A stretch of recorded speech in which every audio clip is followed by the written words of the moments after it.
Hello, hello, hello, and welcome back. Yeah, I've decided to call these little chats Keelah Talks because sure, why the fuck not? This is a chance for me just to have a discussion with you guys, give you my thoughts on a certain topic, and then maybe invite people in if they want to, if they're crazy enough to want to talk to me. Um, so before we get into all of that, hello people, hello. Um, Thank you for coming. Yous are all crazy. It's great. So let me see. We have Tatty. Who else have we got? We have Critical Cripple. Hello, Dave. No, Keelah never stops talking. People should know this about me. If you see me on any stream, Bacon is right. On only this one thing, by the way. Only this one thing, he is right. Keelah never stops fucking talking. I never stop talking. You'd get bored if I did. Yeah, so hello, Hugh. We have Theo Limey. Tusk, how are you today? King Crew! We have King Crew. It's nice to see you guys. TTF 3700. Interesting name. We have to talk about where you got that name eventually. Yeah, you have to fuck off, you prick. Hello, Turtle Moves. It's been a while, man. Good to see you. Good to see you. Who else have we got here? I have to scroll back. Gosh. Yes, because people know that I can't do two things at once. Chris Durham, Mike Hall, and Ox. Good to see you. Ox had an interview thing with Math Big, who is also watching from his car, weirdly enough. If you want to check that out to get to know him a little bit better. Go Powered. Did you not see the end of the supply of goats? Yes, yes. So that footage was taken before I left the farm, and it was actually one of the last weeks that I was there. So, and then of course, and Bacon, thank you for making the standby, and of course, I had help from Tatty to do the intro. PhD Tony, good to see you. We have Clive Wells as well. Oh God, Clive. So people know Clive is one of the best trolls in the community, and he keeps slagging me over how I say the word tree. And third, for some reason, people have a fascination with how I say third. Coming up next month, it's my 33rd birthday. So we will be having a live stream at some point. I will be having the brats on. Yes, yes, the kiddos are coming back. We're going to have a little bit of a gaming stream with them. And then we're going to move to having a more structured, I suppose, little chat. I don't know. Stuff is going to happen. Yeah, tremendous. Stuff is going to happen in and around the 20th. My birthday is not the 20th, by the way, but I'm thinking the 20th is a Saturday. That might be a good time to do it. We'll see. So yeah, we are going. I'll get into this whole stuff now in a minute. But yeah, curried or stewed. Not those kind of kids. My niece and nephew, Millie and Jonesy, will be back. Will be back on the stream with me. Yes, Mike. Apparently, I'm a baby. Being 33, I'm a baby. Try learning Mandarin Chinese. No, thank you. I don't have the headspace for languages, Eric. I really don't. 33, yeah. Well, you see, if you're going to do the tree, it's CH. It's tree. Birthday on the 30th of February. Yeah. Nobody is allowed to know my birthday, people. So it's sometime in March. That's all you're allowed to know. That's all I'm going to tell you. But it's good to see you all. We have 27 people here. Hello. Oh my God, that's mad. Right. Is there anything I should be talking about before I start this stuff? Let me see. This week's Life on the Flip Side is going to be on Steaming Cup of Reasons channel. So yeah, that's going to happen. I was finishing. Wow. Tony was finishing his bachelor's degree when I was born. Yeah, I'm a baby. I'm a baby. And then again, maybe Plot Hole will come on. I don't know, but Team Skeptic said he'd come on. And I'm trying to get Cats, but Cats only plays FIFA, so I don't know. I'll need to branch him out into new games. Tree trees. Nice. 3 different trees, by the way. Well done, Tatty. Okay, so let's get into the serious shit. For your 30. No. My birthday is not on the 3rd of the 3rd. I wish it was. That'd be cool. But no. It's closer to Paddy's Day. But I'm not telling you how close to Paddy's Day. King Crew, when Tony was when Tony was born, the Earth started to spin. That's a bit mean.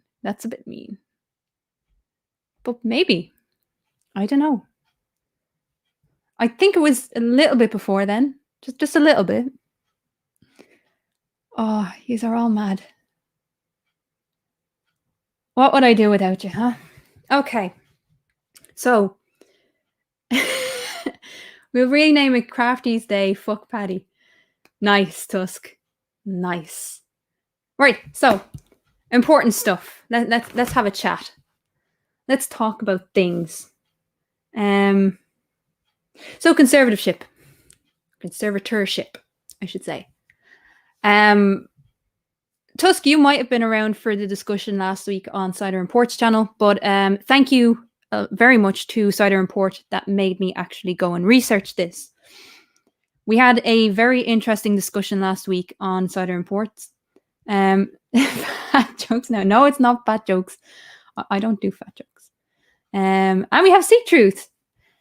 How are you doing? Good to see you. Right, so we're going. I'm going to try and actually get into this stuff because it is actually fascinating. So basically, conservatorship, if you've never heard the term before, you will be forgiven. I am not a big fan of Britney Spears, but that is who I'm going to be speaking about.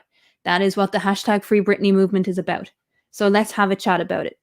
Conservatorship in California is a legal concept that allows a judge to grant guardianship over an individual's finances and personhood if the person is mentally or physically unable or unfit to manage themselves. So that's what it is. It was taught up in the 80s in order to give people living with degenerative diseases like dementia or Parkinson's the ability to nominate someone who can look after their finances and look after their health care. And it was designed to kind of prevent people from taking advantage. So why is it in the media? Why is it everywhere? And believe me, once you hear this term, you're going to see it everywhere.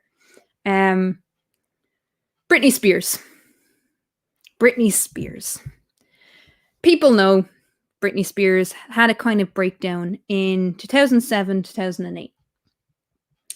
And in that time, her father moved towards having a conservatorship over her and her estate. Was Britney on meth? I don't know. There's questions. To me, I'm going to be honest with you. Having looked at all the things for the last 2 weeks, I've been doing very little but looking into this. It would seem that she was not on drugs. She was drinking heavily. That doesn't help. But it was actually in a lot of people's minds actually postnatal depression. So she had recently given birth to her second child. She was going through a divorce. Kevin Federline, who she was married to at the time, all of the press were against him. So there was this whole big move to... Hang on, sorry. There was this whole big move to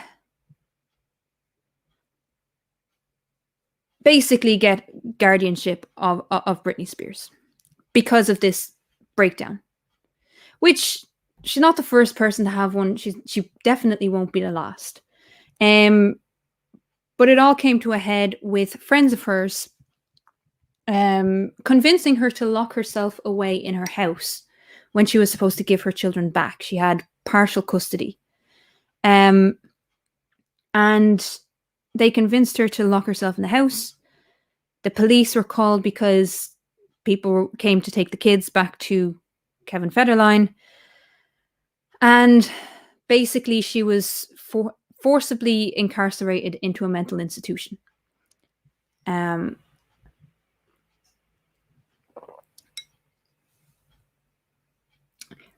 Yeah, it is important to note that she was a ward of the state of California before her father stepped in. The reason for that is because of this incident that I'm talking about.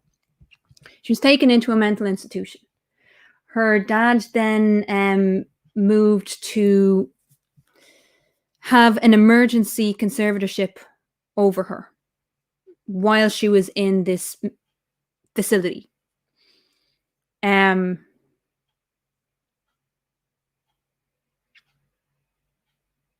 Yeah. Sorry, I'm distracted by the chat. Stop being interesting, damn it. Yeah, forcibly. The conservatorship was supposed to be temporary. So in February 2008, she was in an involuntary psychiatric hold following this refusing to give the kids back and locking herself away. Her friends actually told her that the police had been called when she wouldn't give the kids back. I think it was 11 police cars, 3 or 4 ambulances, and there was a fire brigade as well brought to the house. Like, it was overkill. And so she was taken into psychiatric care because of this mental break, which is understandable. 2008, the psych evaluation. Now, according to certain people, this is where the conspiracy starts. According to certain people, the psych evaluation from the court for the emergency conservatorship came at like very early in the morning when she was all riled up and didn't look good for her. So the judge ordered a temporary conservatorship with Jamie Spears, her father, and Andrew Wallet, who was her solicitor at the time, or a solicitor proposed by Jamie Spears. In October 2008, the conservatorship became permanent. So at this time, there was a move by Britney to have her own legal defense. It was decided by the court that she was not mentally competent enough to select her own counsel. And so her counsel was nominated for her. Again, there's questions over the motivation behind that and who actually proposed the counsel. But basically, she got the conservatorship became permanent. And so now Jamie Spears, Andrew Wallet, and there was 3 other people eventually put on the conservatorship. Lou Taylor, Larry Rudolph, and Adam Lieber. They were all put on to the conservatorship. And the feeling was that by having all of these people on the conservatorship, it would take away any ability to abuse such a thing. The legal counsel was Andrew Wallet. That was who was proposed. Now, she wanted Streisand, Mr. Streisand, but they refused. Yes, 3 other people. So, trying to go through the timeline here before we actually get into feelings on this, because I have a lot of feelings on this. So, moving through the timeline, Where's Math Pig? He should take lessons on proper Irish speak. He's watching from the car. Because I think he's traveling at the moment. Where am I gone? Right. Back to this. Right. So 2008, she has Circus, her album Circus. She has a world tour. 2011, 2012, she has another world tour, and Femme Fatale is her new album. She then becomes a judge on the X Factor in 2011, I think. 2013 to 2015, she has a new album, Britney Jean, and another world tour.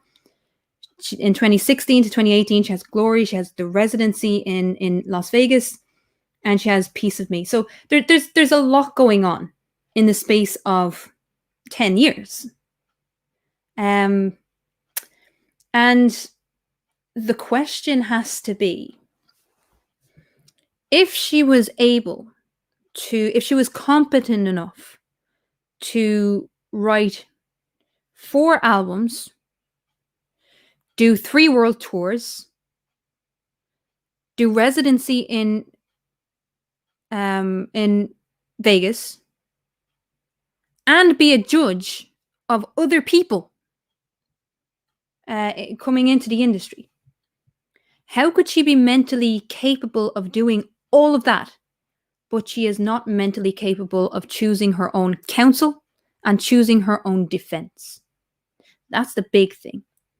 2017, 2018, she got a new judge. Every time she went in front of the judge before that, she was not allowed to attend her hearings. She was not allowed to choose her defense, as I said. Basically, she had no control. She requested initially in 2008 that a reputable company, she didn't have an issue with the conservatorship. She never had an issue with the conservatorship. She never even tried to fight it. She said she couldn't. But she wanted a reputable, non-incentivized, non-partisan group to manage her estate, particularly her estate. All of these people, Lou Taylor, Larry Rudolph, Adam Lieber, Jamie Spears, Andrew Wallace, they all have a reason. They have an incentive to keep the conservatorship in place. So that's the problem. Yeah, fill her with drugs when she's been assessed. But the problem, Theo, is that since 2008, every time she has tried to have a new assessment, the judge refused. There is no reason for the judge to have refused. All the judge would say was, you're not mentally capable to request the reassessment. To my mind, is fucking batshit crazy. Just gonna say that right out there. In 10 years, because Brenda J. Penny, who's the new judge on the case, for 10 years before she came on the case, there was never a reassessment of her mental state, which I think is dangerous. So I don't know. I don't want to be making accusations, but perhaps the judge, knowing she was so close to retirement, which she retired in 2017, didn't really mind that she was retiring, because I think there was a brown envelope in there for her too, if she just kept the conservatorship going. But that's questionable. That's getting into conspiracies. That's getting into, but it's not beyond the realm of possibility. Hugh, if you're too exhausted, I don't mind. I'm exhausted myself, so I'm trying to keep on track. But yeah, Brenda J. Penny came onto the scene in 2017, 2018. For some reason, 2017, there was no court dates ever given. 2018, she got a court date. All of a sudden, she's allowed... Eric, there was reassessment, but not at a court level. So her medication was being added to and changed. And I'm going to come in on that now in like 5 minutes. That is very dangerous talk there. I know, Tusk. suggesting brown envelopes for judges. Yeah. Good thing I'm not monetized yet. Demonetized. So yeah, Brenda Penny came on as a new judge. The new court date in 2018 saw her and her mother, Brittany and her mother, walk into the court hand in hand, basically.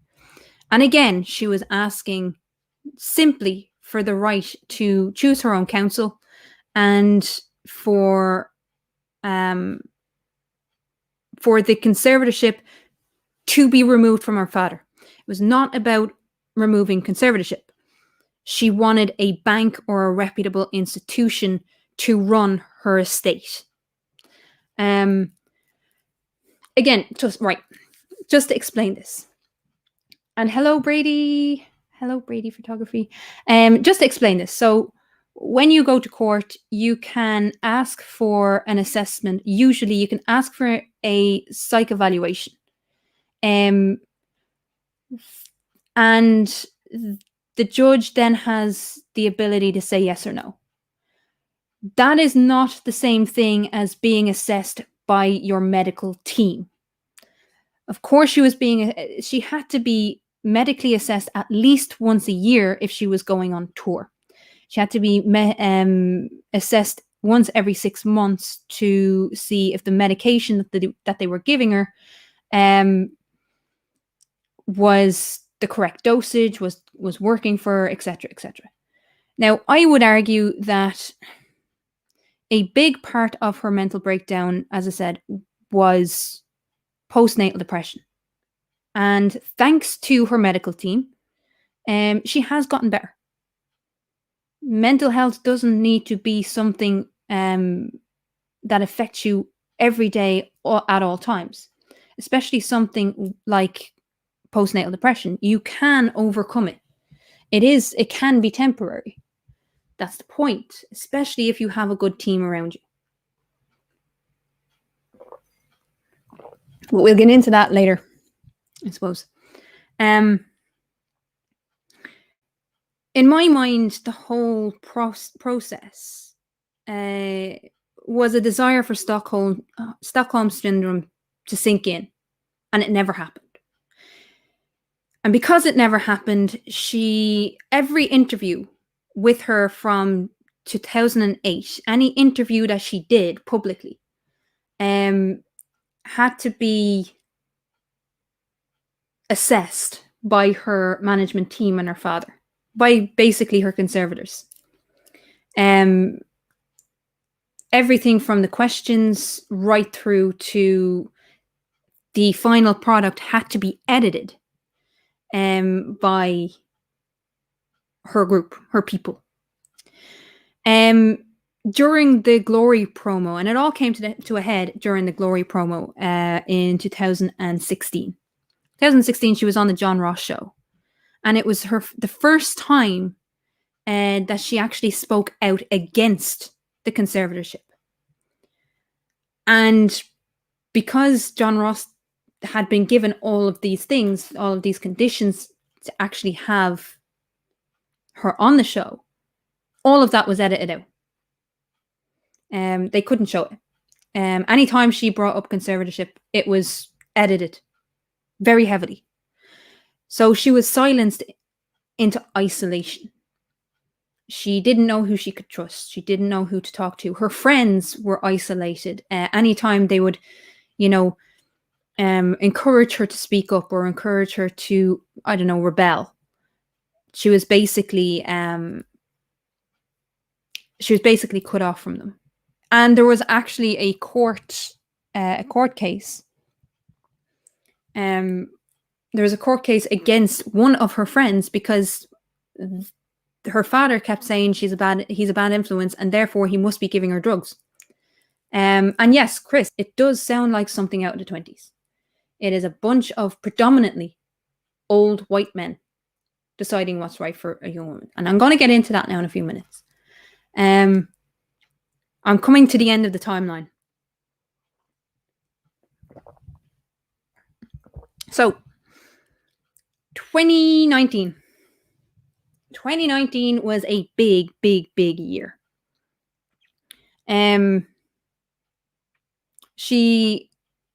This is where all the controversy starts. Well, the controversy started way before that, but 2019, I think it was 2019. What happened was she was supposed to go for a residency with the Glory Tour. I think it was the Glory Tour. She was supposed to bring it back to Vegas. She was supposed to have another residency in Vegas. And what happened, arguably, is where the conspiracy, this is the real conspiracy that people, it was brushed off as the conspiracy. Britney Spears disappeared for 4 months. Disappeared out of public view. Completely.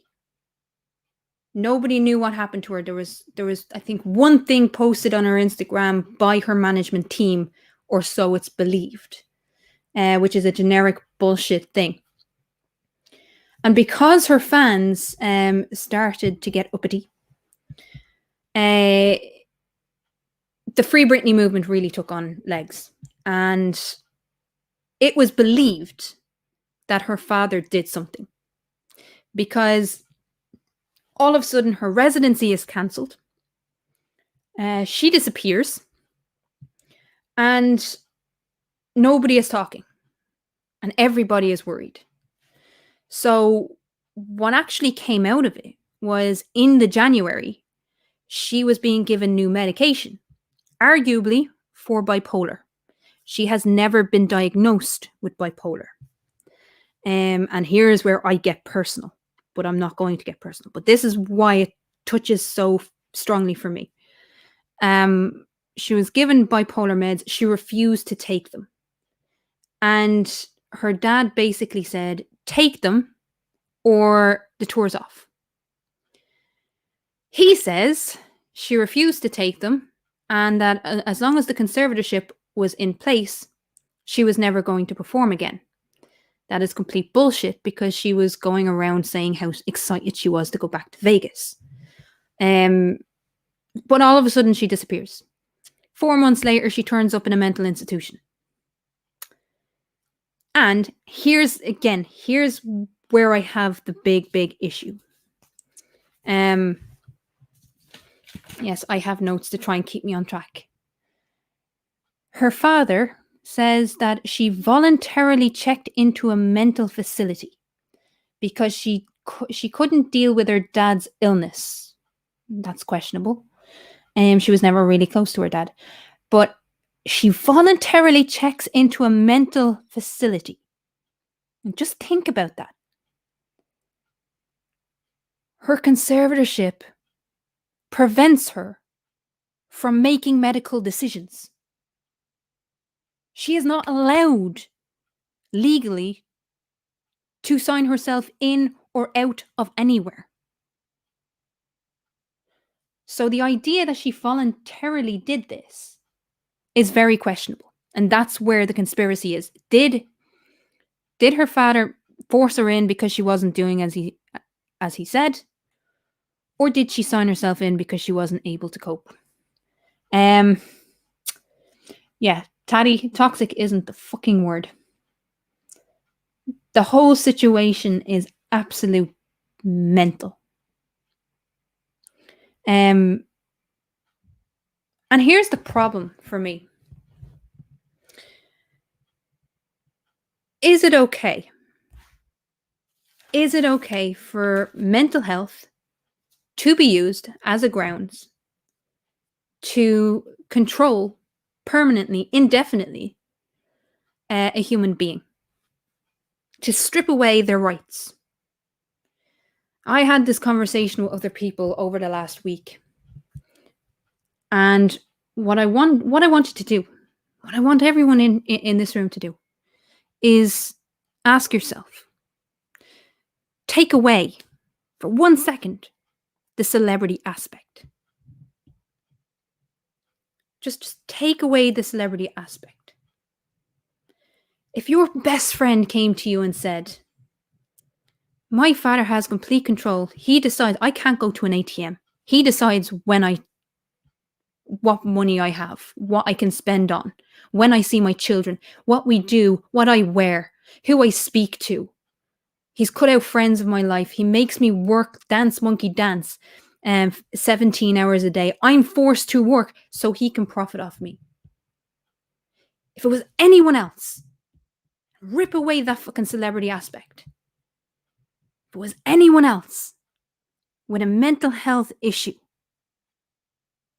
would it be okay to completely and utterly dominate and manipulate every aspect of someone's life? Now, okay, the issue here is she had, I think it was a 50 million or 50 billion, I think, dollar estate. Now, and that gives incentive. I get that. But it just seems that because of her personality or her reputation, and because of the commodity that is Britney Spears, and she is a commodity. She is a commodity. To these people, she is a commodity. She's not a real person. That they are using her mental health as a way of keeping themselves rich.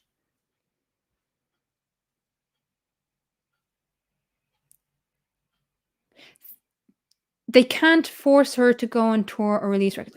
As an artist, as someone who has been doing it her whole life, I mean, to remove her from it is more of in my view, it would be more of a punishment. But yeah, they can remove her. When she was doing, like, because I watched so all of this culminated in the last year in a new documentary called Framing Britney Spears. And it aims to just tell the fucking story. Tell the story. Now, it's not just Britney Spears. And here's the issue. In 2010, Lindsay Lohan's parents went for conservatorship under the advice of Lou Taylor, this evil little wench who actually harassed Britney Spears. She approached Britney Spears about fucking demons possessing her and shit. Like, this woman is off the charts crazy. And yet she's somehow a conservator, or was. Lou Taylor advised Lindsay Lohan's parents to gain conservatorship over Lindsay Lohan back in 2010, back when, after Lindsay had kind of separated from her parents and the legal separation of her parents, she fell into drinking, drugs, or whatever. Lou Taylor was advising them, especially her mother, to get conservatorship. She also advised Amanda Bynes when Amanda Bynes had her breakdown in 2013. Her mother, thankfully she wasn't a fucking parasite, gained the conservatorship until 2017. And in 2017, Amanda Bynes had another psych evaluation by the court, and it was removed. So the only two ways that she can get that Britney can get her conservatorship removed is either the judge orders a new psych evaluation and deems her mentally competent to stand trial and give her own account and have her own counsel and decide her own defense, which in America, let's face it, is supposed to be a basic human right. You have the right to your own defense, right?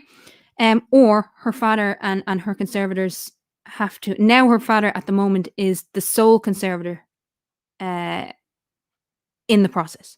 She wants it removed from his hands. And she has said, again, she wants control back over her own life, her personhood. She does not need it. She doesn't feel she needs a conservatorship. But if she is to have one, she wants to be able to nominate. But over her estate, she would prefer, and she's happy, to transfer conservatorship over to a legitimate and impartial judge. organization. And it looks as though it might come to pass. In a recent court case, it looked as though she might be able to gain a little bit of leeway. But we'll have to see. And I think it's because of this documentary. It's because of people constantly bringing it up and constantly talking about it. And hello, Johnny O. Johnny O is lurking. It is a nightmare. For me, it's, and as a creative person, to not be free to say whatever the fuck you want to say must be completely terrifying and unnerving. And she tried to get this out in other ways. So you'll see a lot of the things in her later shows from Circus, even from Circus, about the conservatorship. Everything was about her being in a cage. She was in a cage for most of the show of Circus. The same with Glory. I think she brought back the cages, and there was I think it was a video or a documentary or something. And what had happened was she had a vision. And it was about her being in a cage. And her conservators reshot it without her knowledge and without her approval, because they didn't want that image going out. And it's incredible. It's incredible. It's 2021, and yes, it does feel like a different form of slavery. And it's hard because we look at celebrity, and I can't stand celebrity. I genuinely can't. Even the term celebrity just makes me bleh. But if this can happen to celebrities, and yes, I bring up incentive is the key for a lot of conservators. No,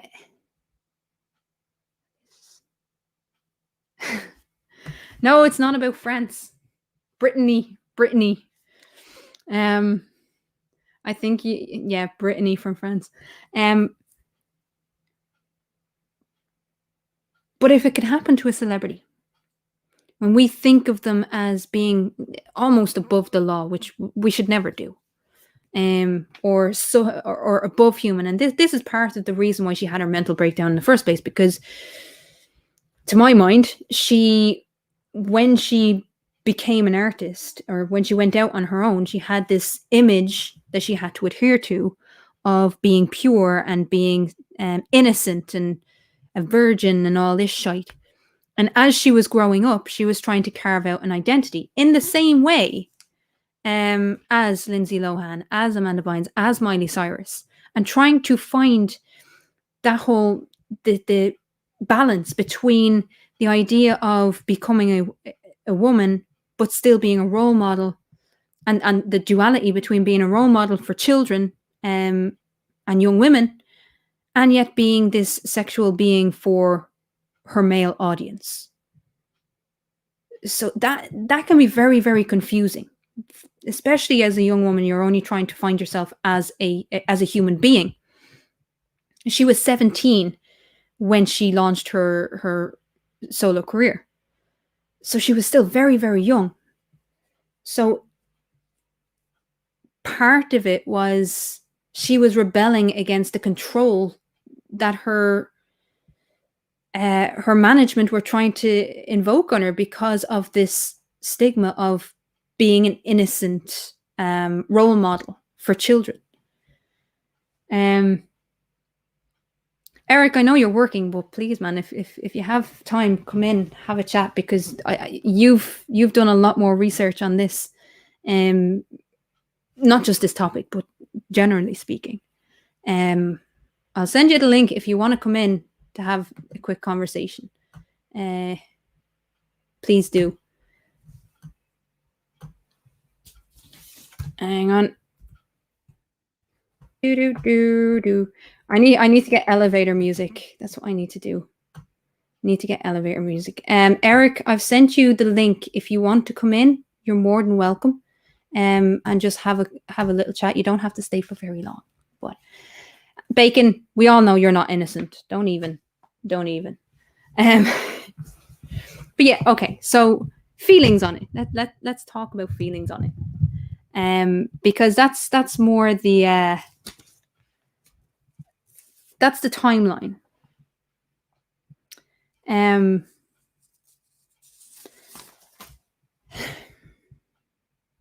I find it very worrying that we've reached a stage in our society where mental health is used as a means to control people. When everything we're talking about, especially right now, mental health has never been more freely talked about, which is good. And yet, we still have this stigma and these rules around mental health that are antiquated. Like they're so outdated and unnecessary. To the extent that a piece of legislation, which is supposed to be about protecting people from exploitation, it's worrying. It's very worrying. Hugh, this is the trouble. This is why I have trouble with assisted suicide. I want people to have the option, but if someone else has the power to decide if you live and die, especially if they gain from your death, that is a good point. I am in favor of assisted suicide, but regulation. Yes, to protect people, you need to have regulation on everything. So, hello, Eric. Howdy. How are you? Good to hear from you. Yes, I thank you so much for doing this show. I've learned so much already. But this is an issue I am very passionate about, and it's affected so many friends, and it is so unbelievably messed up, isn't it? It's saying it's messed up, I think, is an understatement that we've Right. gotten to this stage. Yeah. I, it, okay. From where I start, I'm fairly certain that her father stepping in when it happened was a necessary step. And I know a lot of people who've been in just really horrible places, and they needed somebody to take responsibility for them on a temporary basis for the purpose of saving their life. But it so often turns into this thing you can't get out of. And the way I look at it is that if you really need help, but in order to get help, you have to basically surrender your whole life. That dissuades a lot of people from seeking help. And I know people who've been hesitant to get help because of this. And then on the other side of it, if you are in a situation like that, I mean, we want to emphasize treatment and getting people better, which is to say, getting them to the point where they have control over their life, but there's no procedure for that. So what is the point of treatment or anything? So the whole system is, to me, is just set up in ways that are medieval, for lack of a better word. Mm-hmm. And I know that there's a tremendous amount of money involved in all of this with Britney Spears, and that very well could be an incentive for people to be especially terrible. But I'm not sure that her story is really that unusual, to be honest with you. It may be. This may be particularly extreme, but I've known other people who've been trapped in this, and without the millions of dollars involved. So, oh my goodness. Yeah, Tusk, who is a very good friend of the channel, sent me a message there on Discord. He said there's a legal case quite famous in lawyer circles about a young girl who had learning difficulties, Down syndrome, and mental health issues, who had been placed under a similar court order where she didn't have control of her finances, etc., and was essentially given an allowance as though she was bankrupt. She applied over and over to the courts to gain control over her own life, but because of her condition, the only person who the court would release her into the care of was her father, who had a long history of abusing her. Eventually, she won and got control over her affairs, but it took about 5 years of being forced to live with her abuser. That's scary. Yeah. Thank you, Tusk. My. And this is my point. This is my point. You strip away the celebrity aspect, and we all grant celebrities this idea of having a perfect life or having entitlements that the rest of us don't have. But you remove the celebrity from it, and it is literally modern day slavery. It is control over another human being, complete control. Mm-hmm. Yeah, without any doubt. And I mean, basically, there. I don't know how it is in Ireland or anywhere else in European Union or the UK for that matter. But here in the United States, I mean, this is only one aspect of civil commitment that makes very little sense. I live in San Francisco, which is a city that has very nice weather and has a fairly large number of homeless people. In fact, it's quite famous for that. And some of them are definitely have severe mental problems of one kind. There's one man who walks around, I've seen several times, screaming about what the voice is in his head telling them to stop. And he's certainly not faking it.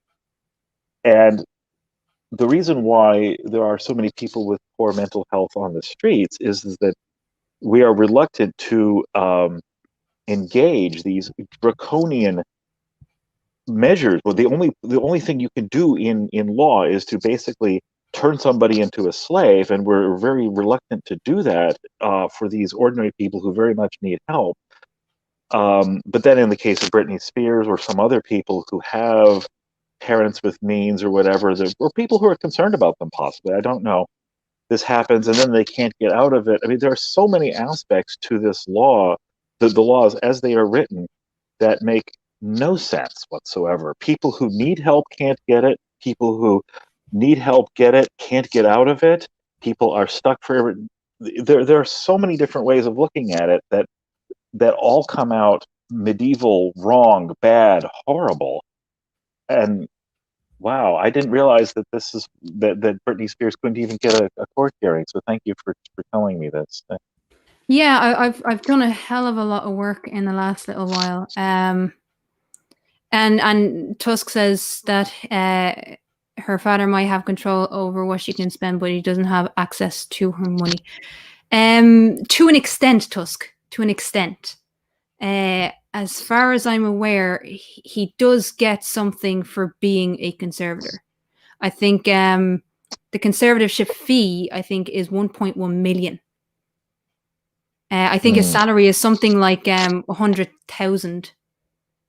Her father gets 100,000 a year, as far as I'm aware. As far as I know, I could be wrong on that, but I know he does actually get money for being her conservator.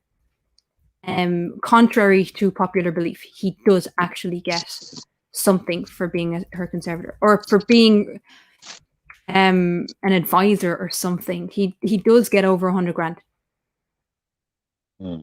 because he had to declare it. She's allowed an allowance of around 1,500 a week. In fairness, that's nearly what I'm making a month. But I'm not going to say it. I won't say it. But he does. She pay every year. This is a document from the courts. Every year, she pays $1.1 million in fees for the conservatorship to continue, including paying her father a solid 100,000 plus expenses salary, and paying a lawyer she isn't allowed to choose, which is what's his name? Actually, he's quit now, I think. Andrew Wallet quit because of the documentary. I think it's because of the documentary, but that is actually out of the course. He does get 100 grand plus expenses for being her conservator. Goodness. But that's a year, Tusk. That's a year. So the idea that he has control he has the ability to end this. But if he's getting 100 grand for doing fucking nothing but have control over her estates and everything else, then is there the incentive there to actually get rid of it? Yeah, absolutely not. And if he has expenses of another 100 grand a year, that's 200 grand in the bank right there. You know, there is no cutoff point. This is the problem. There is no cutoff point to his expenses. We have Soldier of Science. Hello, popping in. But yeah, so I wanted to have this conversation just to, like, I did have the conversation with Cider and Port last week, but I did feel that I had more to say about it, and I wanted to get it straight in my head. This is the timeline, and to tell people this is what's happening. And I don't think I think the only reason why it's getting the conservatorship as a thing is getting such a hard time is because she is a celebrity, and she's such a prominent celebrity. Mm-hmm. Because there was issues over Kanye West as well. When Kanye West had his little meltdown, I think Kim Kardashian, before they separated, there was questions over whether Kim would go for conservatorship over his personal life anyway. Yeah, that's right. I did remember. I completely agree with you that this only gets attention because she's a celebrity and there's a tremendous amount of money involved, of course. But hopefully, this can shine a light on a body of law and a process that is just. It has no reflection whatsoever on any kind of modern goals, modern treatment, modern understanding of the situation, and it can only be abused. Although on the flip side, again, I want to emphasize that the way things are set up, there are people who are walking on the streets who need help who can't get it. I mean, it's the worst of all possible worlds, really. And hopefully we can highlight this because and I want to go back to this. I still believe in the end that this saved her life back in 2008. Yeah. But okay, but given that she's better, given that she's able to tour and do all of this stuff, obviously she deserves her life back. Obviously. Why is this not even brought up? Unbelievable. Clive Wells asks, can we get conservatorships over the flirfs? I would love to. I'd love to see that. And hello to Sarcastic Barman. He's in the chat as well. So, right. The question is, can conservatorship ever, not ever, but can conservatorship ever be a good thing? Do you see it as a good thing? Well, I certainly think that there are some situations where something like this is necessary on a temporary basis. There are people who are not responsible for their own actions, and somebody needs to step in and save their life, basically. That does happen. But the question is, would conservatorship have saved her life, or was it the fact that she was in a facility, under court guardianship? Oh, right, yeah. So did it necessarily have to be her father, or was the state of California a better agent? Yes, and this is the whole point. She has said she has no issue with conservatorship. She just didn't want her father having control. And this is what Tusk was saying as well with the other case. When you have a parent who can benefit or who has a history of abuse, and let's go back a little bit, because Jamie Spears has had a history of abuse against him, especially towards Lynn Spears. Brittany was in the room at one stage where he walked in, picked up a glass of water that her mother was drinking. He picked it up and flung it across the room because he was in a rage. You know, he has a history of abuse.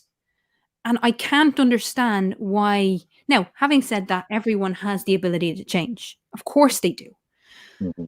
But should it have been a case where if they were going to grant conservatorship, which she knew they were, uh, would it have been more responsible on behalf of the judge to make a reputable company like a bank or like an institution who is used to running these sorts of contracts, rather than giving it to an emotionally invested person who's able to benefit financially because of it?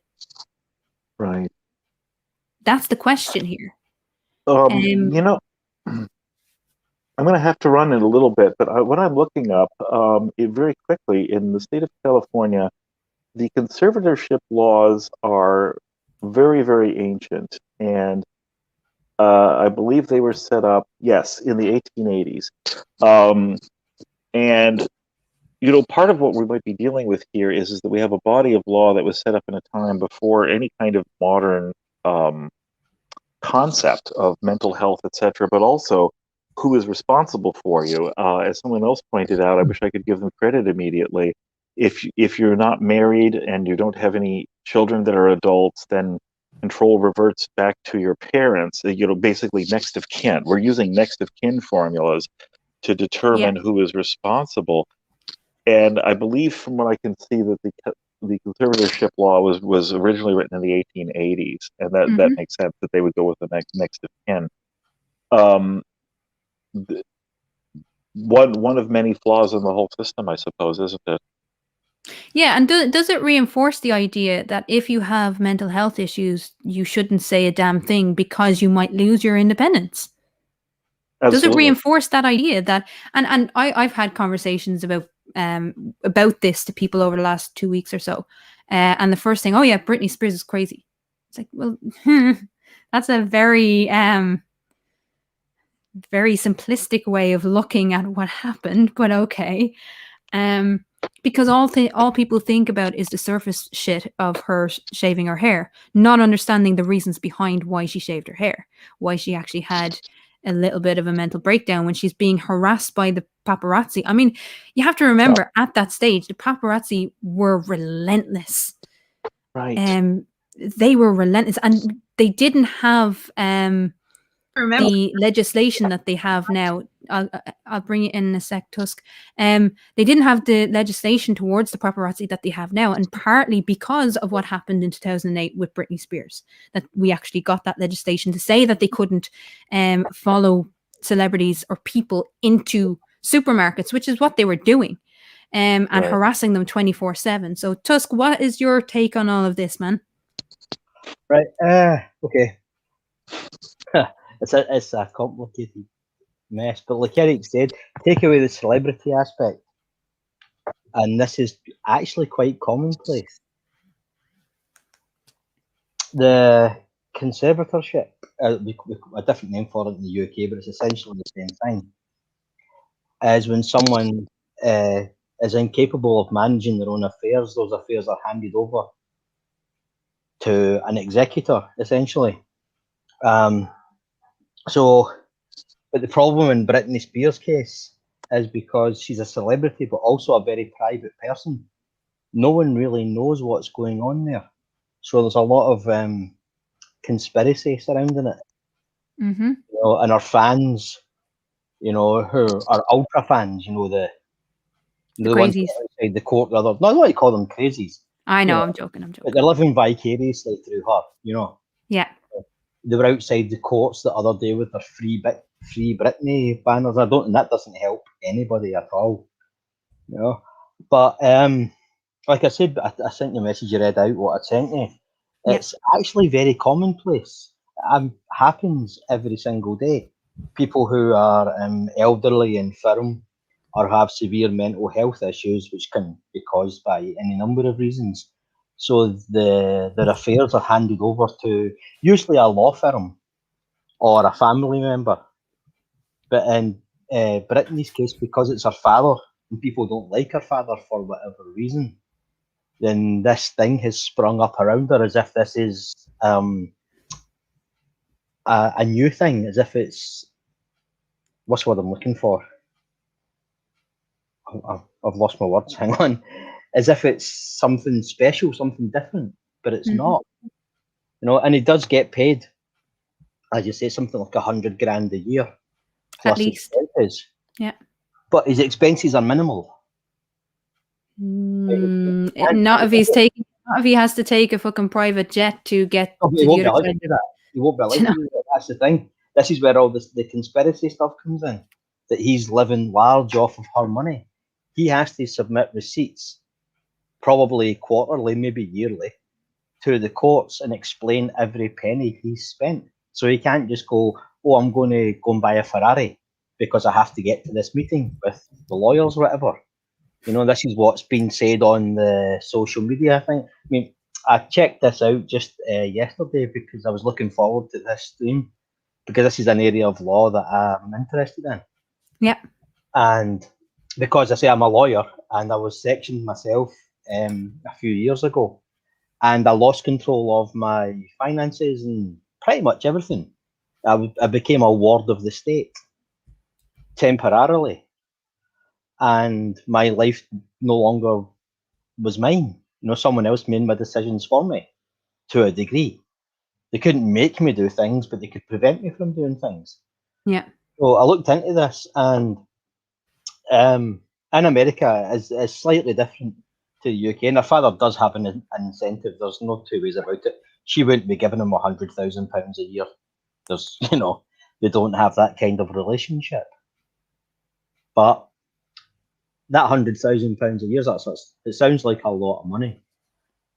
But that's 100,000 of an estimated fortune of something like 60 million, which is just sitting there doing nothing.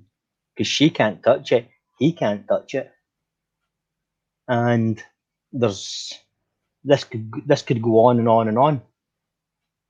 As long as her doctors don't think she's capable of managing her own affairs, then it will continue.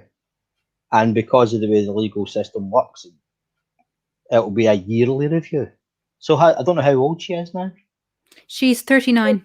39, right? Yeah. So this could go on for a long, long time. And the more erratically she behaves and the more angry she gets, it just feeds into the narrative that she's unstable. Yeah, I mean, I don't think she's been doing much to rock the boat. Mm-hmm. Again, she has gone to the judge recently and said, I have no issue with the conservatorship. I just, for the personhood, I want my personhood back. I want my freedom back. But as for the business side of things, I want it to be run by a reputable company, like a bank or like a solicitor's. Yeah, there's legal firms that specialise. Yeah, in this. That's who she's been after, in order to. She just wants the sole conservatorship is dangerous in general. One person deciding all of this, and two, she wants it to be done by someone that's not directly invested in her being forced to perform. So she has said that she will not perform as so long as he is the conservator, because she doesn't want to perform for him anymore, because that's the way it feels. It feels as though her going on tour is benefiting him to the point where she's running herself into the ground and he's profiting off it. If she's contractually obliged to go on tour, though, there's not a great deal she can do about that. And our tours generate millions of dollars. So to cancel a tour would cost her millions of dollars. And she'd have to pay all the people who had contracts for venue hire, t-shirt printing, blah, blah, blah, all of that. So it is not in her best interest to cancel a tour because, of the relationship she has with her father. But I think it is October this year she has a review. Yeah. Yeah, and that's a long way away. It seems you know. And maybe this time she'll get the review and that will come out in her favour. You know, if she can prove to her doctors and her psychiatrists and whoever's our medical professionals that she is lucid and she does understand what's happening, and you know, she's not, I hate to use the word unstable, but she's not unstable anymore, then Exactly. they may recommend to the court that conservatorship is given on to a third party. Well, she this month, this month, because I think because of the fury, since January of this new documentary came out in January, and there has been absolute uproar since, and it hasn't relented. And because of it, there is a move. Judge Brenda Penny refused to remove her father entirely, but did assign Bessemer Trust as co-conservators. Mm-hmm. Well, because he is close to her, then that makes sense. I mean, conservatorship, unless in extreme cases, it usually is given over to a family member, and that's their closest family member. So people think this is an extraordinary case, but to give it to anybody else would be extraordinary. To cut out a family would be extraordinary. So there's a lot. I mean, there's a lot of misinformation and conspiracy by the rabid section of our fans that, you know, our fathers living large off of this and it's all some great conspiracy. But it's very workaday. This happens to people every single day. It's just because she's such a high profile celebrity, and that's a word I know you hate, and I hate it too. There's not a great deal to celebrate about Britney Spears. But the fact remains she is very wealthy, and somebody else is making money by controlling her business. Do you think it's a good thing that all of this has come out and drawn a light on the whole conservatorship in general? I think it has, to a degree, but I think as usual, people who don't understand the law and the way the system works will assume that every conservatorship, sorry, I can't say that word, is abusive. Yeah. Well, in fairness, according to Clive Wells, you can't say any words. He needs a translator. Oh, Clive Wells. Dul Hawaii Amadan. There you go. He's asking for what was subtitles. Well, subtitle doesn't work on me, I'm afraid. We know. We've seen it in action. We've seen it in action. The subtitles. To a degree, the conservators, right? The C word, right? The C word, conservatorship. Right, that's it.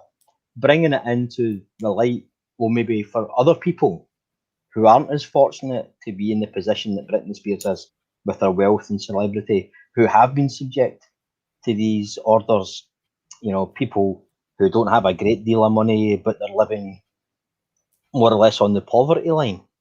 Mm-hmm. Maybe it'll bring light to their cases. I mean, I can almost guarantee if you walk down any street anywhere in, you know, the Western world, there's somebody there who's subject to one of these orders. You say, how can they afford that house? But they'll walk around in dirty clothes, you know, and like manky old hat. It's because they've been given an allowance because someone has decided that they're not capable of managing their own affairs anymore. Yeah, it's incredible. It's and the law is discompassionate at best.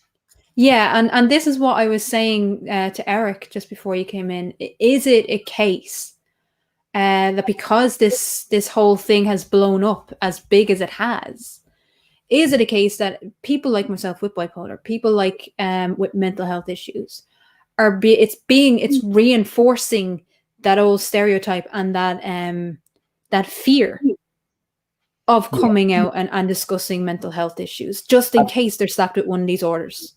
I think, yeah. I mean, we all remember the pictures of, you know, Britney with her shaved head and everything. You know, which was nothing to do with her mental health issues, apparently. No. But that's what people think. You go mad, shave your head. But what age was she? Early 20s. And Very early. literally gutter piss, trying to take upskirt pictures of her as she stepped out of her car. How are you going to deal with a thing like that? You know? Well, it wasn't just that. It was also they'd forced her to annul the marriage that she did in Vegas, which was just ridiculous. In fairness, day or 2 days. yeah. And then she was also going through postnatal depression, and she was going through a divorce at that very same time. And so shaving her head was, when she went into the salon, she says, just shave it off. Just shave it off. And they actually gave her the choice to shave it off herself.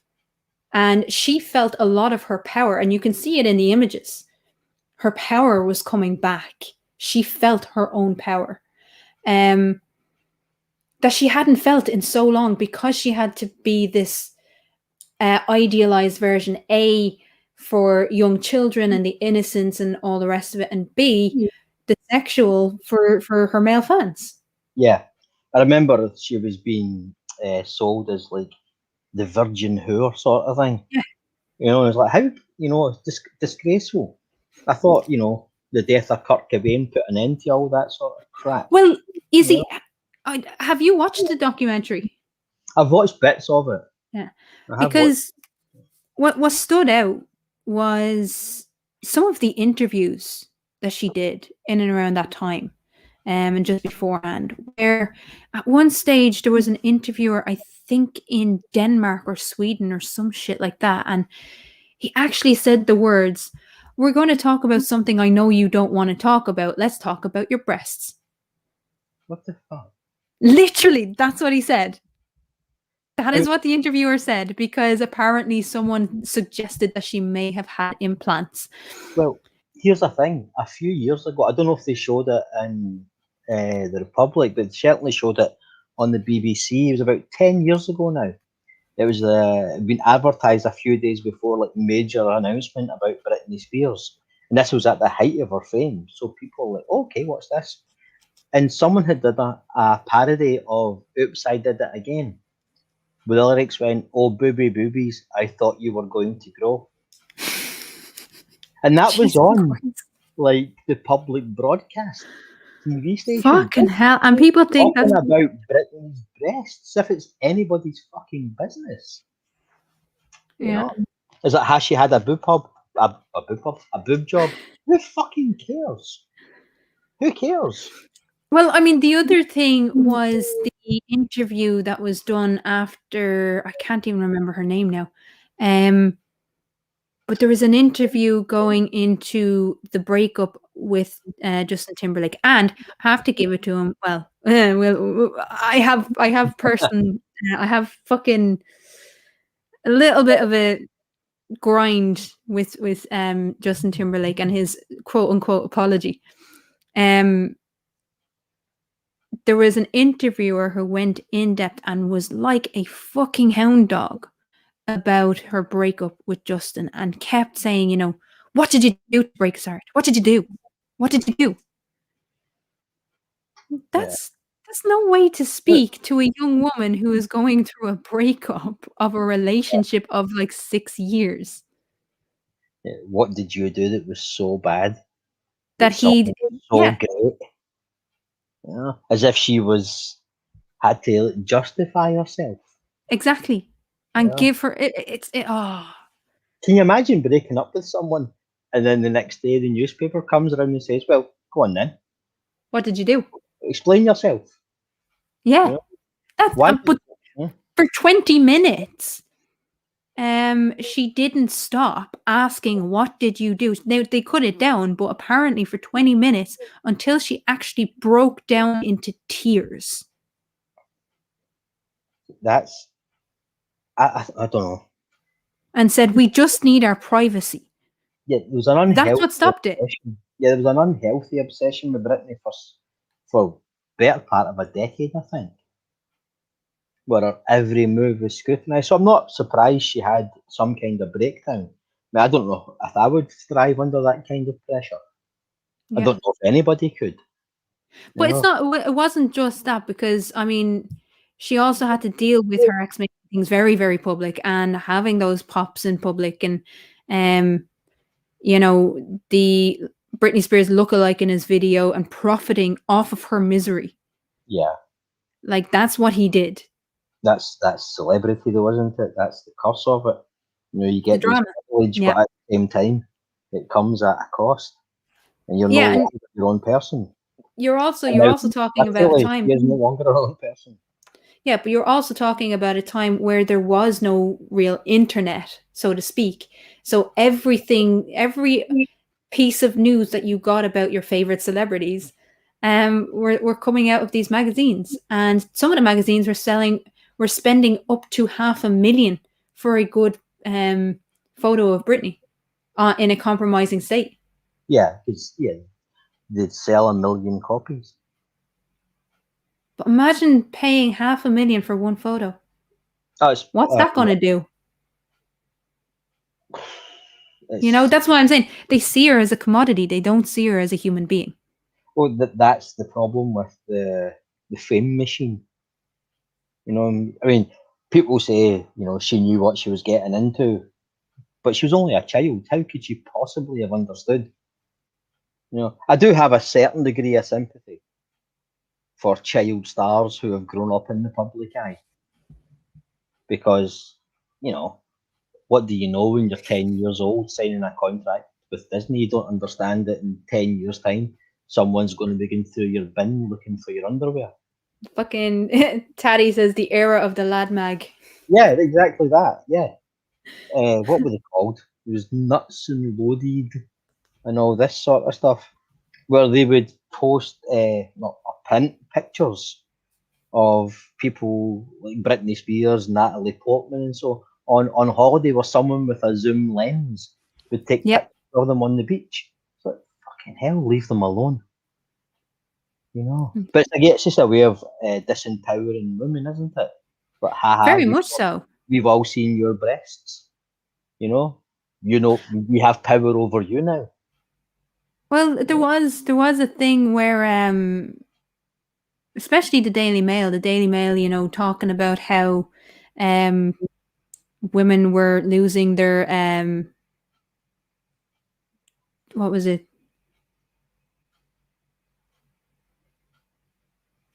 I don't know, losing control anyway. And on the front page they'd be talking about boozed up Brits and fucking women who can't hold their drink, and then all that. or they'd be giving out about fucking young girls being mothers, and then on page 3 they'd have a barely legal fucking model in their underwear. Like, yeah, it was the Sun did that, wasn't it? was it the Sun? Charlotte Church. Yes. She won Rear of the Year when she was 15, and had a countdown to when she was going to be legal. They started 31 days before her 16th birthday, and had a countdown. That is so gross. In the UK, obviously, 16 is the age of consent.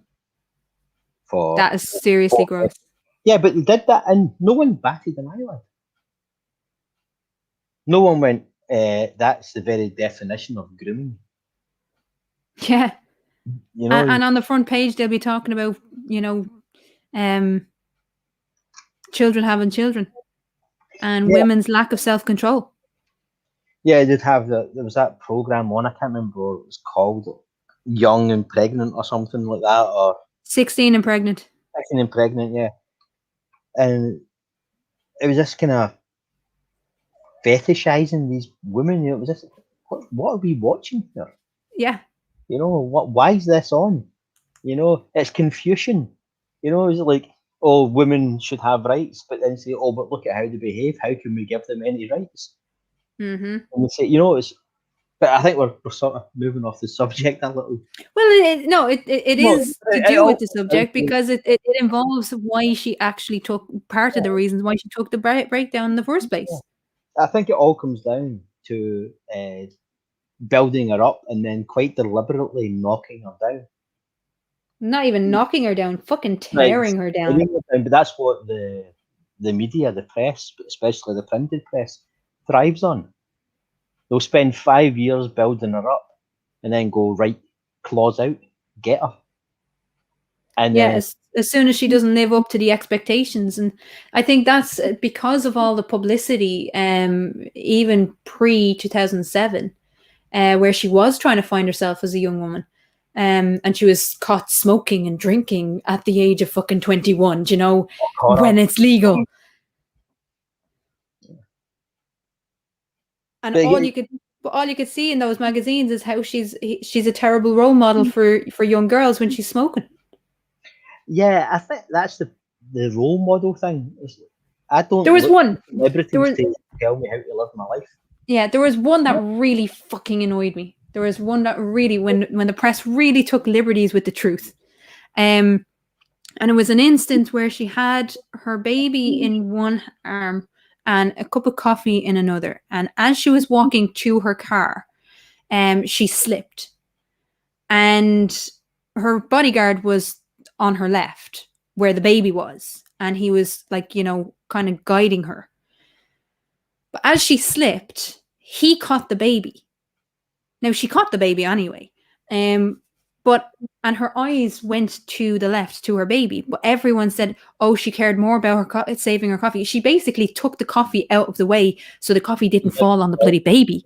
But what was said in the headlines was, "Brittany cares more about her coffee than her baby." Yeah, but see, that's it. They get a headline, people click on it, or they buy the magazine or the newspaper, and tomorrow it's something new, and they don't take any responsibility for the damage they've caused. No. Oh. I mean, it never crossed anyone's mind that she pulled the coffee away so that it wouldn't fall on the baby. The baby, yeah. First thing, I don't know how I would react in that situation, but I think I would go, right, coffee gone. I've got a baby in my arms, you know. But Mark Wagner asks, how much responsibility do we, the media consumers, bear? I'm going to bring none. Technically none, but I'm going to bring something up, and it's not responsibility so much as how much power we as consumers have. And I'm going to bring up the sun. It is the sun. Pretty sure it's definitely the sun. Hillside. If I said sun and hillside, what comes to mind? I don't know. Do you mean Hillsborough? Hillsborough. Why did I say hillside? I Hillsborough. Half of my family is Liverpudlian. Yeah. So Hillsborough and the sun is a sore point for us. I remember seeing those headlines, you know, Scousers rob the pockets of the dead and all the rest of it. You know, lies, absolute lies. You know, and the police destroying and rewriting their notebooks. The Sun printing the police line, which was another lie, for years and years to avoid responsibility. That what happened at Hillsborough was 100% the fault of the police. And they demonised the Liverpool football fans for decades. 96 people died because of the police indifference and incompetence. Yeah. So that's a real sore point for us. Yeah, you know? The reason why I bring it up is because the Hillsborough disaster, and what happened with the Sun being so vindictive. There are parts of Ireland that will not sell the Sun. There are parts of the UK that still will not stock the Sun newspaper. Oh yeah, all of them. People don't forget stuff like that. Now, yes, they're still in existence, barely, but they have been regulated to literally rag status. Yeah, over the last maybe decade or so, the Scum has become less of a newspaper and more as it's a medium to advertise sex chat lines, you know, and just the lowest of the low. You know, it once was the biggest selling newspaper in the UK, which is a terrifying thought. You know, you had the likes of The Guardian and even the Daily Mail. As much as I hate their right-wing bias, they are very good journalists. But the Sun, you know. And Well, colon is in the chat there. Sorry for bringing this up. I know it's I know it's a sore spot for a lot of people, and Tatty is as well. It's like, as far as I live, as far as I will ever live, fuck the sun. I completely agree. But what happens there is that the Sun went from being the right wing news rag with some sort of respectability to absolutely despise across the board. what they did after, in the aftermath of Hillsborough and the decades after it, was unforgivable. Absolutely unforgivable. And even now, once, I mean, it was a couple of years back now, obviously, the judgment was handed down in favour of the Justice for 96 campaign. Mm-hmm. No one's been held responsible yet. No, and they won't. No. Theo, no, they stopped page 3 about a decade ago. I think that was one of the big things about why the Sun was a big selling newspaper, because in every white van around the world, you had the little cartons of McDonald's barbecue sauce and a copy of the Sun. Jeez. You know, Well, because it had page 3. yeah. Well, 1989. Well, marks it's infamous, and even to people who don't follow football, what happened was absolutely horrendous and shouldn't have happened. But for any company, particularly ones that call themselves journalists, to try and profit out of the death of those people and the injury to many, many more,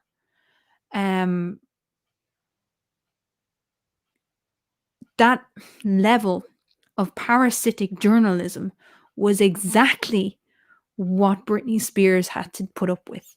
Yeah. And worse. Yeah. And like you did mention there, when the whole thing started with her attacking one of the cars of a reporter. Now, it wasn't that particular reporter, but one of the reporters, as she got out of the car, was lying down under her door to get an upskirt photo. Yeah, it's disgusting. Like, If you didn't have a press badge, you would be arrested for that. yeah. There were no barriers there. And you have to remember as well, this is 10 years. This is 10 years, because this happened in 97. This is 10 years after the death of Diana. 10 years. Yeah. Now, And they still haven't learned their lesson. as I said about I thought Kurt Cobain was the end of that. You know, where you hound somebody to the point where they just go, do you know what, can't do this anymore. You know? And it very nearly happened with Britney Spears. Yeah, how she's still alive, I don't know. Maybe because of, yeah, maybe. And she can afford good mental health provision, whereas most people, say most homeless people and most suffer greatly from mental health issues, but she's lucky enough that she can afford the very best care. So when Britney Spears got sectioned, it wasn't like you or I would get sectioned. No, she wasn't put into some run-down NHS shithole. She went to a rehab centre where there was very professional people. It was all nice and clean and so on. Yeah. And she got the very best care her great deal of money could buy. And it probably did save her, but that was a long time ago. And she is a different person. And again, as well, the idea of permanent conservatorship is indicating, especially for someone so young, the idea that a young person can't change. It all comes down to how she presents herself at her assessments. Yeah. But that's the problem. She hasn't had a court-led assessment. The court won't involve themselves in that. The court will take advice from independent medical professionals. The only time the court will order a mental health assessment is in a trial, and she's not on trial.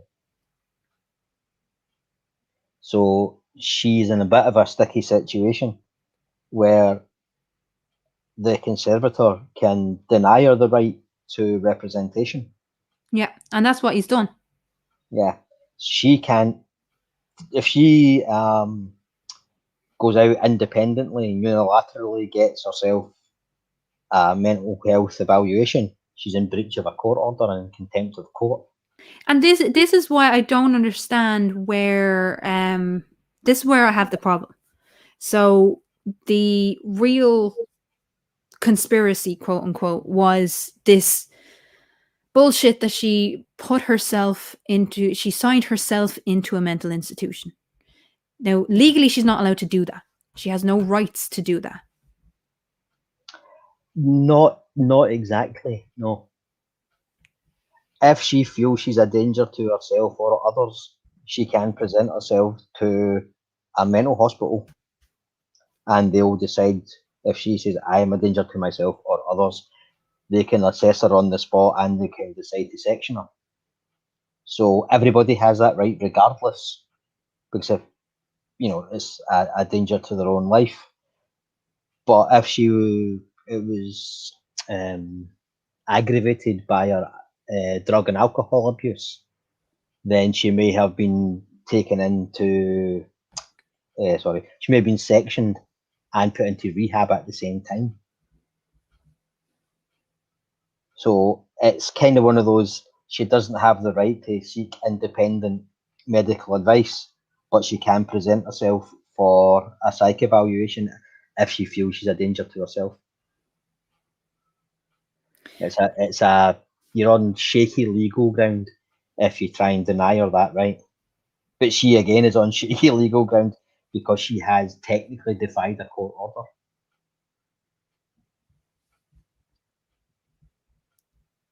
I'm just distracted there real quick. Somebody did give me a tip, and thank you very much for giving me a tip. I'm just trying to find the comment to see who did, or tag me and say that was from you. But thank you, for tipping. It just depends on the conditions of the court order. Yeah. But hers appear to be very severe and comprehensive. They haven't left a single possibility. They haven't left her the possibility to get around this court order in any way. And this is where the Theo. Thank you, Theo.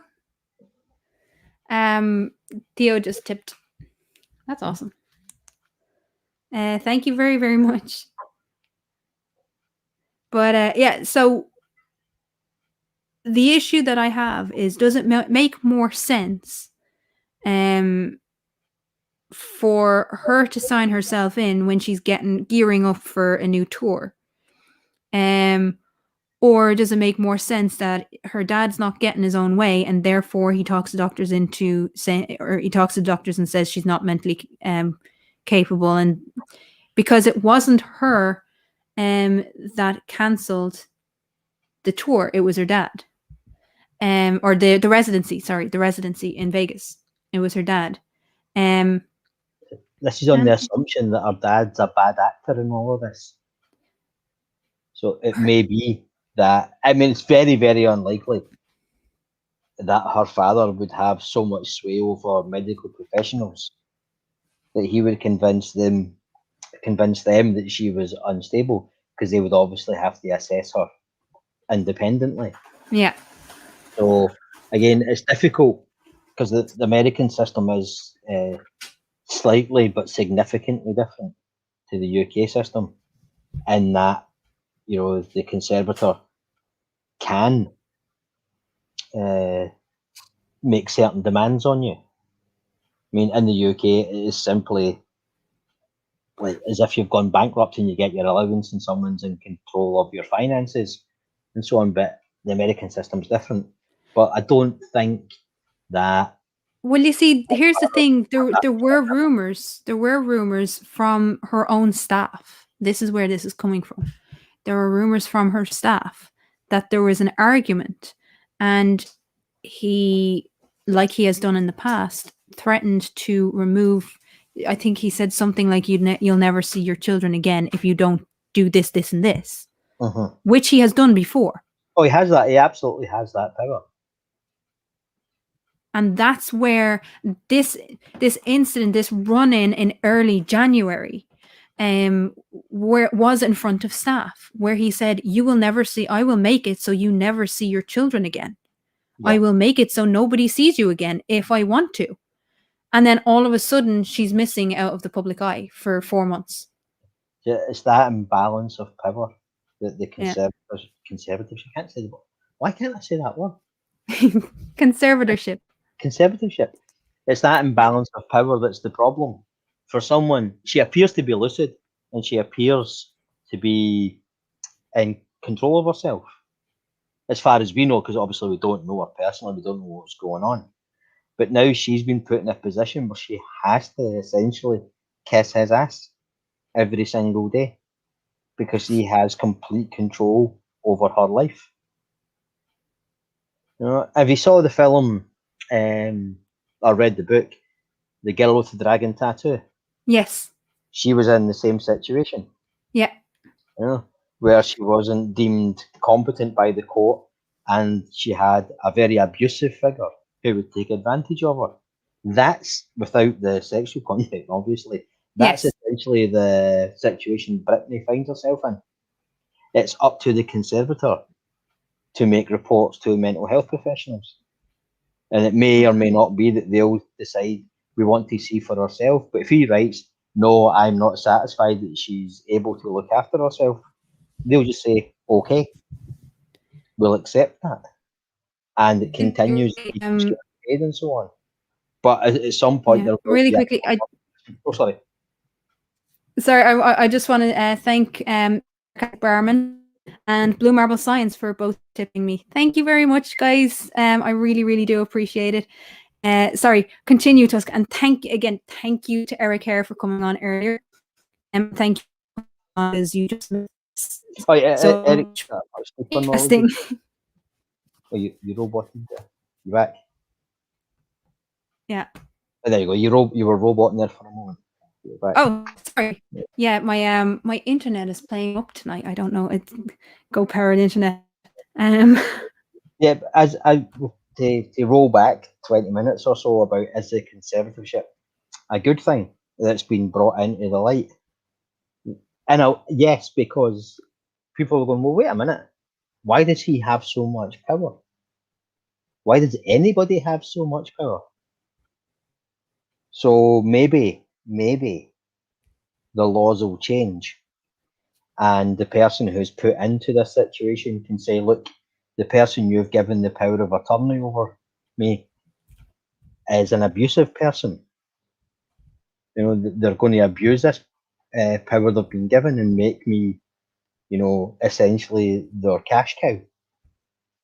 Because, you know, you get a fee for doing this. But at the same time, people who really should be under these orders maybe try and challenge them when, you know, you ought not to. I mean, a fair percentage of any lawyer's income comes from wills, selling houses, and people being given conservatorship over others. You know, so, but it's generally a family member. It's a difficult one because we don't know the dynamic of their relationship. From what we can see and what we can tell, it looks like a very abusive and very one-sided relationship. And that's something and that's part of the problem. Yeah, it's something that definitely has to be investigated. But at the same time, do we want to start digging back into Britney Spears' life? Because this is what brought her to this point in the first place. Do we want to go looking for more dirt?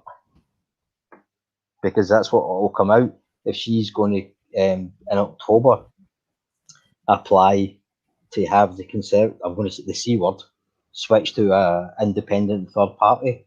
All he has to do is threaten her with, well, I'll tell the press. Exactly.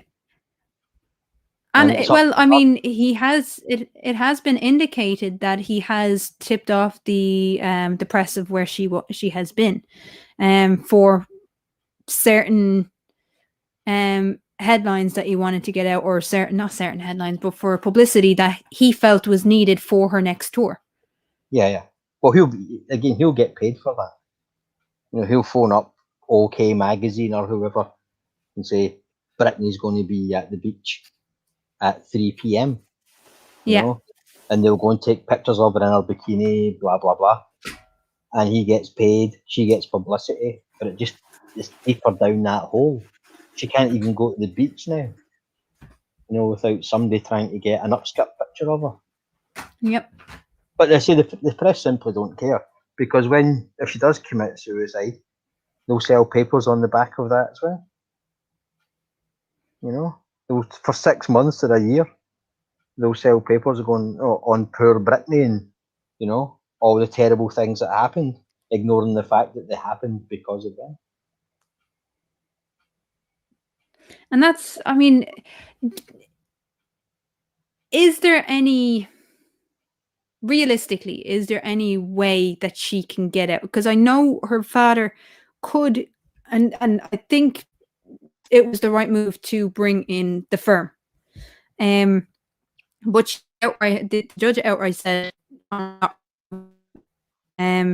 is there likely to be an end to conservative at any point in the near future, or is this going to go on for the next 10 years? I don't see any reason why the court would end it.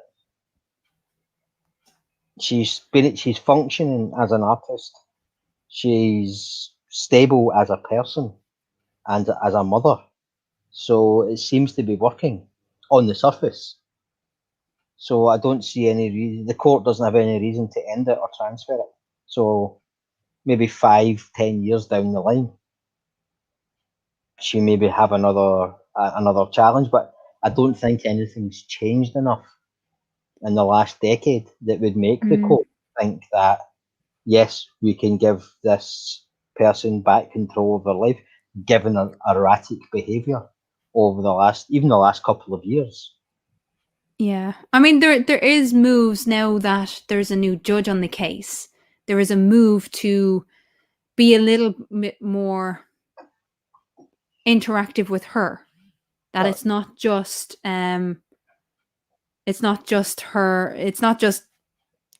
two solicitors talking for her dad and her. But rule 1 of being a lawyer is do not let your witness into the stand.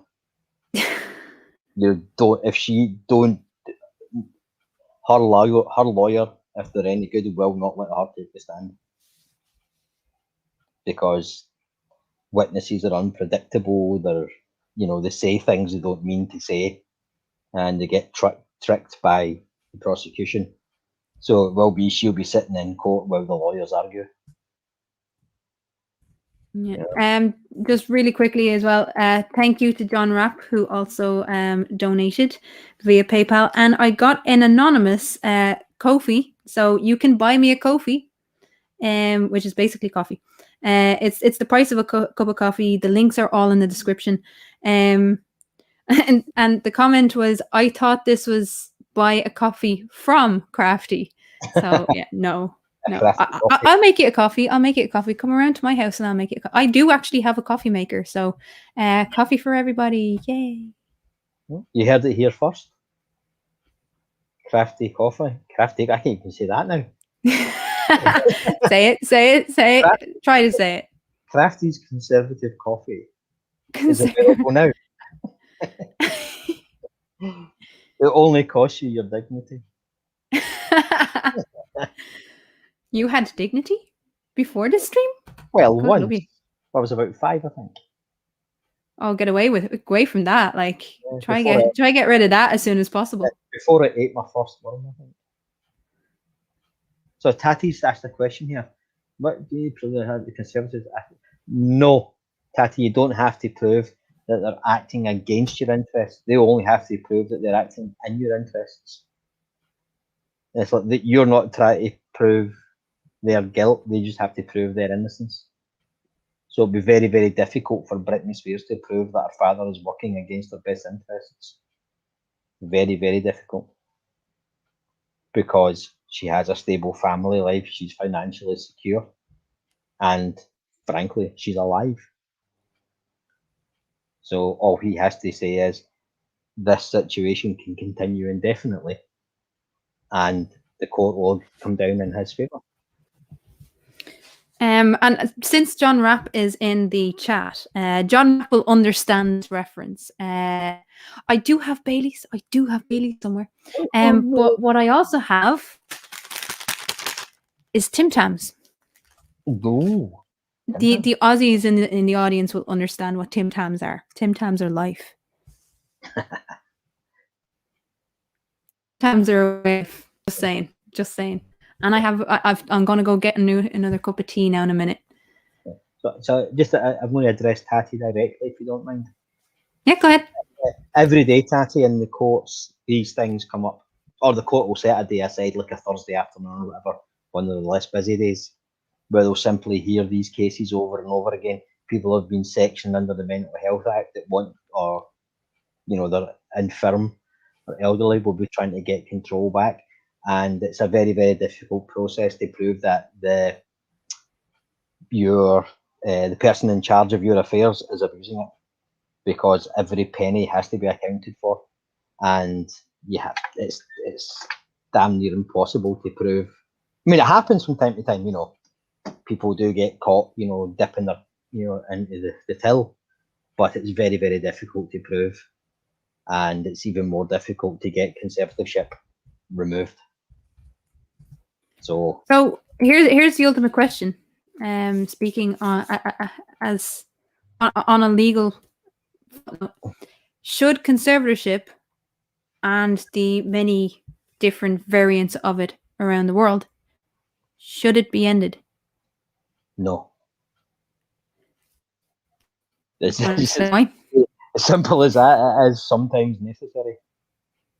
If someone, it happens from time to time, is very wealthy, but for whatever reason they lose insight, have a psychotic episode, they could give all their money away. They could do anything with it. Take your inheritance and literally throw it away.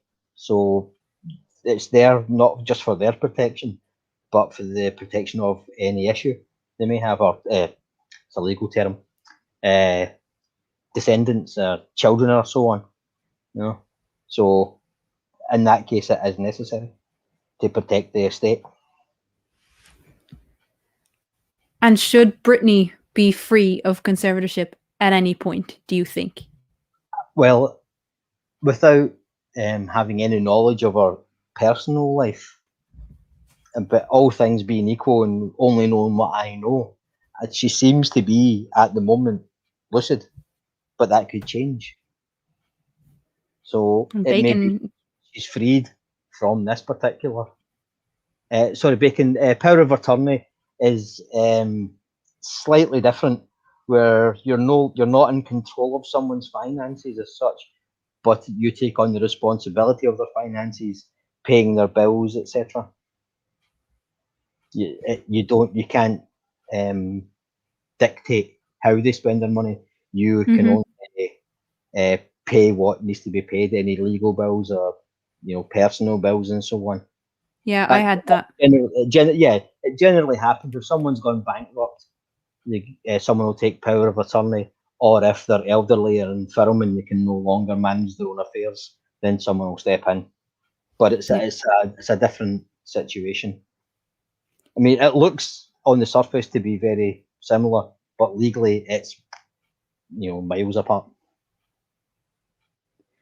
And conservatorship is court appointed. Yes, it is. Anybody can grant power of attorney to anybody else, but the C word can only be court appointed. Yeah, that's right. The C word. Yeah, I mean, I could grant Keelah power of attorney, but I can't grant her the C word. There's certain words I can't say. When you release a record, yeah, and then you release it again, I can't say it. I don't know why. It's something I can't say. You can't say re-release. Exactly. I can't say it. It Try comes out full of V's and all kinds of shit. Try it. Come on, try it. I want to No. hear it. No. Okay. Right, I'll try this. No, shit. Now, see, now I'm thinking about it. I can't say it. Right. Do you know there's a Glasgow singer-songwriter? Her name is Carol, right? And her second name is Lola, right? I can't say her full name at once. And it fucking drives me mad. But the piss. No, it's got me. I can't do it. I can't say it. You're just making fun of me now. Just a bit. I don't know why. There's just a couple of words I can't say. Conservatorship happens to be one of them. There you go. You said it. You said it. I think it's my accent. I think part of it. I think part of it is because we speak so fast. Yeah, And conservatorship. Halfway through. I think the other thing is I've said conservatorship more than any other word in the last 2 weeks. So I was calling it conservativeship as well at one point because it's easier because you think conservative. Yeah. But it's conservator and it's not something that we usually think of. No, it's actually here. Sorry, Tatty again. I can say red lorry, yellow lorry, red lorry, yellow lorry, red lorry, yellow lorry. I can do that all day. I just can't say the re. I've got my partner behind me laughing at me now.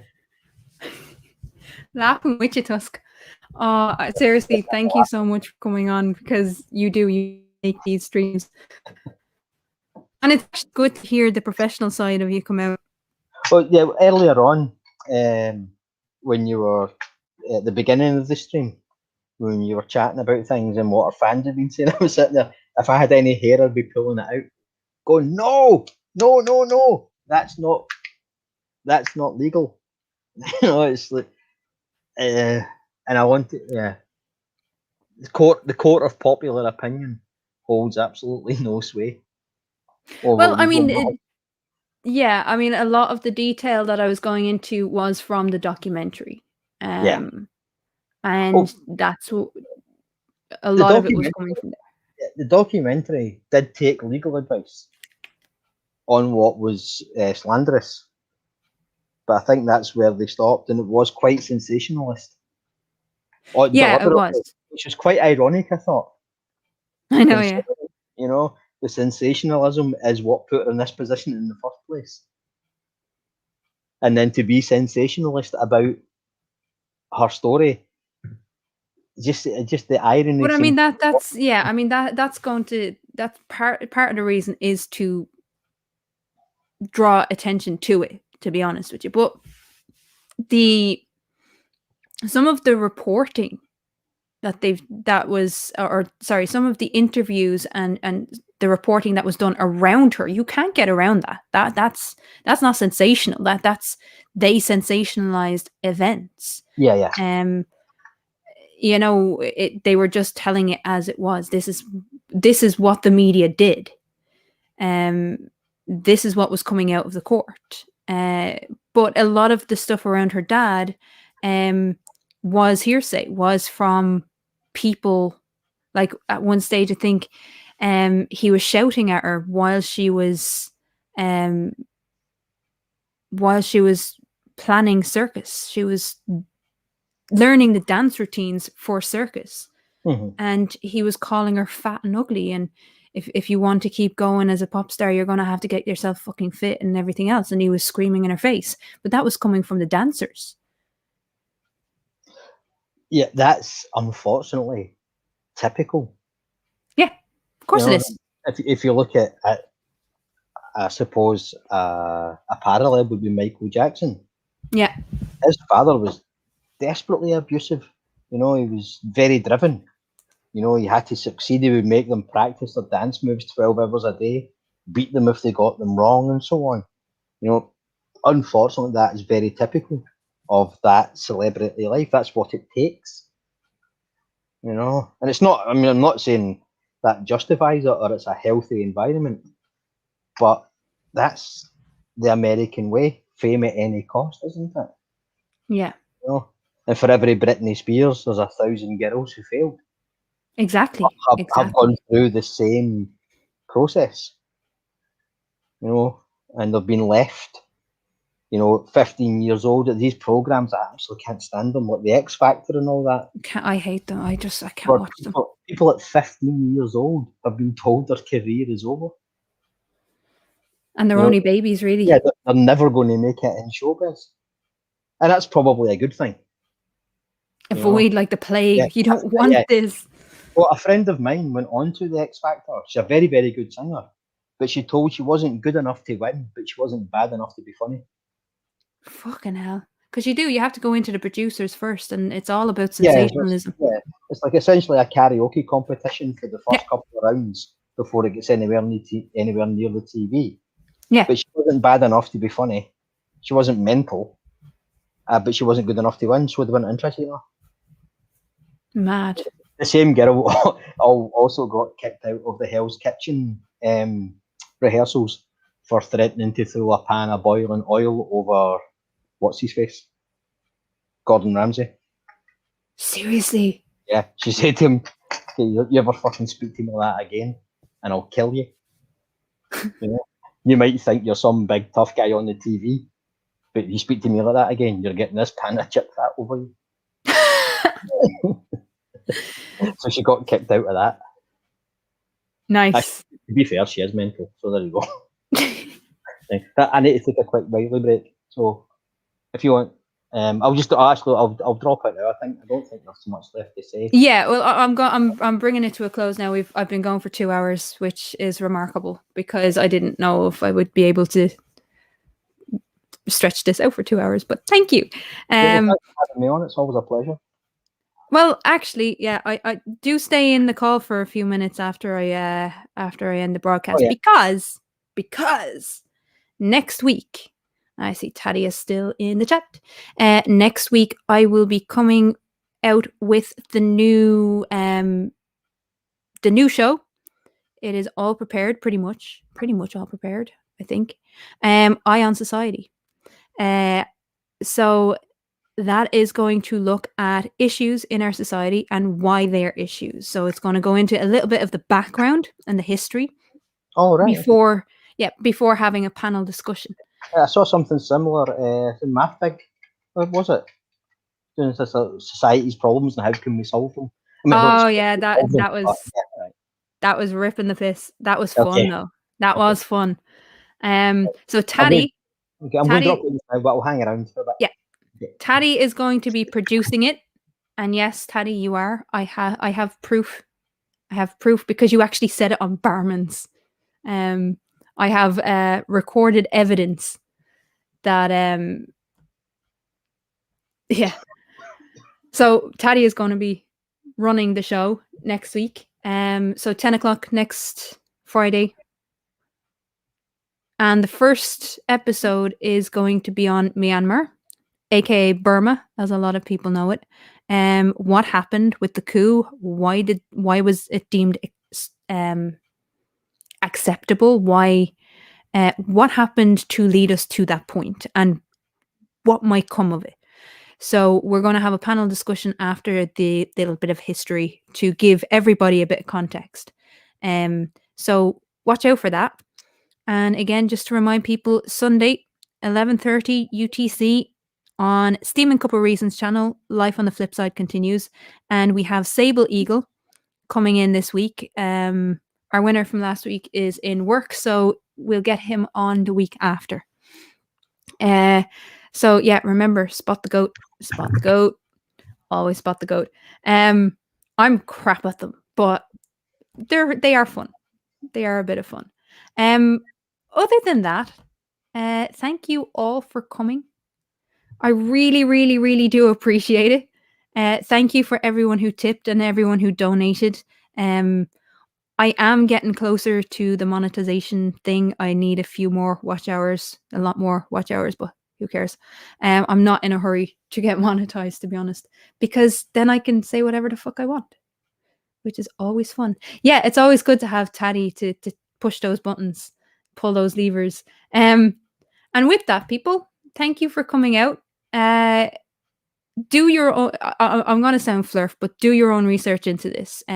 What I've presented here is mainly from the documentary and how I feel on things. I would love to hear how you feel on things. Please do write stuff down. Mark Wagner, thank you so much for tipping. Really, really does mean a lot. Yeah, so in the comment section, if you're watching this back and you do have any comments, please do put them in the comment section, because it's important to have these conversations, and we will be having more of them. So until next time, until Sunday, people, stay safe, wear your masks, be awesome. Bye.